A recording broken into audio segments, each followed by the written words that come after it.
नाज़रीन अस्सलामु अलैकुम। मैं हूं आपका मेज़बान सैयद हानी हुसैन जैदी और अपने इस चैनल पर हम डिफेंस और पॉलिटिकल अफेयर्स पर अपना तज्ज़िया पेश करेंगे। आज की इस वीडियो में हम सोवियत यूनियन से आज़ादी हासिल करने वाले कॉकस रीजन के दो ममालिक अज़रबैजान और आर्मेनिया के दरमियान जारी मिलिट्री कॉन्फ्रंटेशन के बारे में गुफ्तगू करेंगे और दो ममालिक के दरमियान इस लो स्केल वॉर के तारीखी पस मंज़र के हवाले से आपको आगाह करेंगे। तो चलिए शुरू करते हैं। दोस्तों, अज़रबैजान और आर्मेनिया एक दौर में सल्तनत उस्मानिया का हिस्सा थे। जंग अजीम अव्वल के बाद 22 अप्रैल 1918 को ट्रांस कॉकस फेडरेशन का क़याम अमल में आया, लेकिन इसके एक ही महीने बाद 26 मई 1918 को जॉर्जिया ने इससे आज़ादी का ऐलान कर दिया, जिसके फ़ौरन बाद यानी 2 ही दिन बाद 28 मई 1918 को अज़रबैजान और आर्मेनिया ने खुद मुख्तार रियासतों के तौर पर आज़ादी का ऐलान कर दिया। आज़ादी के बाद आर्मेनिया और अज़रबैजान ने उन इलाकों पर क्लेम किया जो उनके नज़दीक तारीख़ी तौर पर उनका हिस्सा है। और फिर क्या हुआ? यकीनन वही हुआ जो ऐसे मामलात में होता है, एक फुल फ्लेज्ड वॉर। ये जंग 1918 में काराबाख के इलाके में शुरू हुई थी, लेकिन आखिर इस सरहदी तनाज़े की वजह क्या बनी? तो दोस्तों, बात कुछ यूँ है कि काराबाख के इलाके में इस वक्त आर्मेनियंस की अक्सरियत है, लिहाजा आर्मेनिया इस इलाके पर दावा करता है।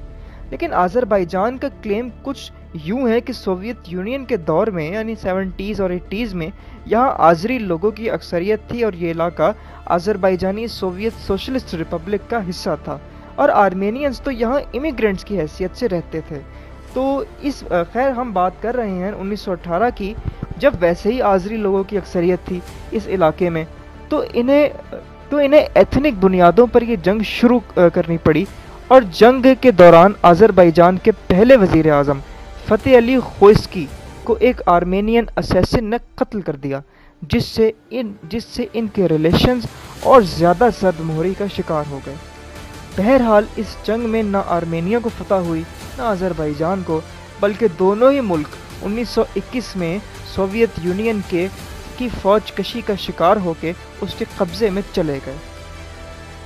इसके बाद आर्मेनियन सोवियत सोशलिस्ट रिपब्लिक और अज़रबैजानी सोवियत सोशलिस्ट रिपब्लिक का क़याम अमल में आया और काराबाख का इलाका अज़रबैजानी सोवियत सोशलिस्ट रिपब्लिक के हिस्से में आया और फिर कई साल तक मामलात दोस्ताना तौर पे आगे बढ़ते रहे।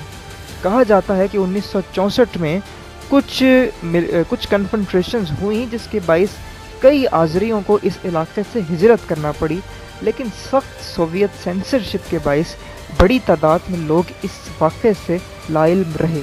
दोस्तों, 1988 में सोवियत यूनियन के कोलैप्स के करीब काराबाख के आर्मेनियंस ने आर्मेनिया से इल्हाक के हक़ में वोट दिया, जिससे फसादात का आगाज़ हुआ और फिर जंग शुरू हो गई, जो 1994 तक जारी रही। और इस जंग में तकरीबन 30,000 इंसानों को मौत के घाट उतारा गया। 1995 में दोनों ममालिक OSCE यानी organisation for security and cooperation in Europe की सालसी पर राज़ी हो गए। इस तंजीम में अमेरिका, रूस और फ्रांस इसको चेयर करते हैं और इसके अलावा इसमें आर्मेनिया, अज़रबैजान, तुर्की और दूसरे यूरोपीय ममालिक शामिल हैं। दोस्तों, जंग के बाद भी हालात कुछ अच्छे नहीं रहे, क्योंकि आर्मेनिया ने काराबाख, जो कि आलमी सतह पर तस्लीम शुदा अज़रबैजानी इलाका है यानी UN रिकग्नाइज्ड अज़रबैजानी टेरिटरी है, इस पर कब्ज़ा करके इसे एक डिफेक्टो रिपब्लिक ऑफ अर्त्साख के नाम से कायम कर दी, एक नई रियासत कायम कर दी, एक डिफेक्टो स्टेट कायम कर दी। 2008 में अज़रबैजानी सदर इल्हाम अलीयेव ने बयान दिया कि काराबाख कभी भी आज़ाद नहीं हो सकता और इंटरनेशनल मीडिएटर्स भी इस बात को सपोर्ट करते हैं। आर्मेनिया को हकीकत तस्लीम करनी पड़ेगी। 1918 में यरवान का इलाका आर्मेनिया को देना गलती थी, क्योंकि खानाटे ऑफ इरवान तो आज़री मिल्कियत थी, आर्मेनियंस तो वहाँ मेहमान थे। दोस्तों, अज़रबैजान ये धमकी भी देता है कि अगर OSCE की सालसी कामयाब नहीं हुई तो अज़रबैजान मिलिट्री एक्शन से गुरेज नहीं करेगा। इसके बाद 2008, 2010, 2012 और 2016 में दोनों अतराफ से हैवी एक्सचेंज ऑफ फायर हुआ, जिस में काफ़ी कैजुअलिटीज़ रिपोर्ट हुई। लेकिन जुलाई 2020 में मामलात कुछ ज़्यादा ही बिगड़ गए जब हैवी एक्सचेंज ऑफ फायर में एक आज़रबाईजानी मेजर जनरल मारा गया। इसके बाद 27 सितंबर 2020 यानी कल की बात है, आर्मेनिया की जानिब से कुछ सरहदी देहातों पर हमले किए गए। इसके बाद आज़रबाईजान ने फुल स्केल काउंटर ऑफेंसिव शुरू कर दिया और नतीजतन आज़रबाईजान, आर्मेनिया और डिफेक्टो रिपब्लिक ऑफ अर्त्साख ने मार्शल लॉ का ऐलान कर दिया और फौजी नकलो हरकत का आगाज़ हुआ। अभी तक मौसूल होने वाली इत्तलात के मुताबिक आज़री फ़ौज ने आर्मेनिया के कब्ज़े से 10 सरहदी देहातों को आज़ाद करवा लिया है। यहाँ आपको दिलचस्प बात बताएं कि ये खबर सुनाते हुए एक आज़रबाईजानी न्यूज़ रिपोर्टर अपने जज्बात पे काबू न रख सकी और कैमरे के सामने ही खुशी से उसके आंसू निकल आए। Hörmətli tamaşaçılar, bir qədər öncə də qeyd etdiyimiz kimi Azərbaycan Prezidentinin köməkçisi Prezident Administrasiyasının Xarici Siyasət Məsələləri Şöbəsinin müdiri Hikmət Hacıyev jurnalistlər üçün brifinq keçirirdi və həmin brifinqdə açıqlanıb ki, bəzi torpaqlarımız işğaldan azad olunub. Gözümüz aydın olsun. Hazırda aldığımız bir məlumatı da diqqətinizdə çatdıraq. Füzulinin 4 kəndi və Cəbrailin isə 2 kəndi işğaldan azad edilib. gözümüz aydın olsun. दोस्तों, Azerbaijan के दावे के मुताबिक इसने Armenia के 550 सिपाही हलाक किए हैं और तुर्क मुसल्लह ड्रोन्स की मदद से 12 आर्मेनियन एयर डिफेंस बैटरीज को तबाह कर दिया है और इसकी वीडियो भी जारी की है। मजीद ये कि 22 टैंक और 13 ड्रोन भी मार गिराए हैं और एक अहम पहाड़ी चोटी को भी आर्मेनिया के कब्जे से आज़ाद करवा लिया गया है। इसके बरक्स आर्मेनिया का पहल तो ये दावा था कि लड़ाई में उनका पलड़ा भारी है, लेकिन अब वो भी अपने लैंड लॉसेस की तस्दीक कर चुके हैं और उनका ये भी दावा है कि उन्होंने आज़रबाईजान के 33 टैंक तबाह किए और 27 ड्रोन्स और 2 हेलीकॉप्टर्स को मार गिराया है। अगर हम इंटरनेशनल सपोर्ट की बात करें तो तुर्की और पाकिस्तान ने खुलकर आज़रबाईजान की सपोर्ट का ऐलान किया है और आर्मेनिया से अपनी फ़ौज निकालने का मुतालबा किया है। इसके बरक्स हिंदुस्तान आर्मेनिया के साथ खड़ा है और रूस, जो आर्मेनिया का सबसे बड़ा इत्तेहादी है, फ़िलहाल खामोश है। दोस्तों, हम आपको यहाँ इस बात से भी आगाह करते चलें कि पिछले कुछ अरसे से आज़रबाईजान पाकिस्तान से JF-17 मल्टी रोल तैयारे ख़रीदने की ख्वाहिश रखता है।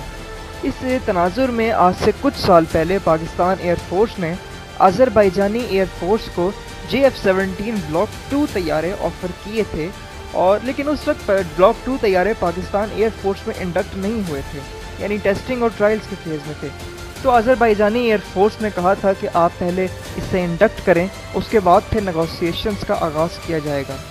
तो आपको पता है कि इंडक्ट भी हो चुके हैं और 50 से ज़ायद इंडक्ट हो चुके हैं ब्लॉक 2 और अब तो ब्लॉक 3 की तरफ हम जा रहे हैं। तो इसीलिए ये ख़बर भी कुछ निकल के सामने आ रही थी पिछले चंद दिन और चंद माह से, और ये मिनिस्ट्री ऑफ डिफेंस प्रोडक्शन ने भी इस बात की तस्दीक की है कि आज़रबाईजान तकरीबन 22 के करीब JF-17 जो कि गालिबन ब्लॉक 3 के होंगे अब, तो JF-17 तैयारे ख़रीदने में दिलचस्पी रखता है।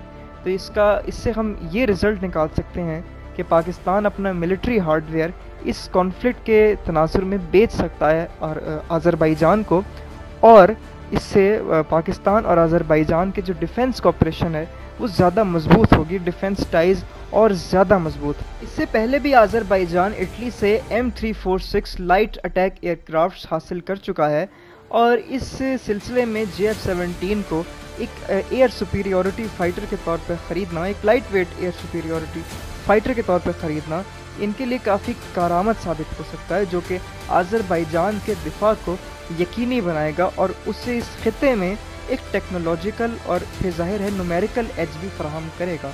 और न्यूमेरिकल एज तो वो अभी भी रखते हैं, लेकिन JF-17 के इंडक्शन से पाकिस्तान और आज़रबाईजान की डिफेंस कॉपरेशन में इजाफा होगा और इनको एक टेक्नोलॉजिकल एज कॉकस रीजन में हासिल होगा।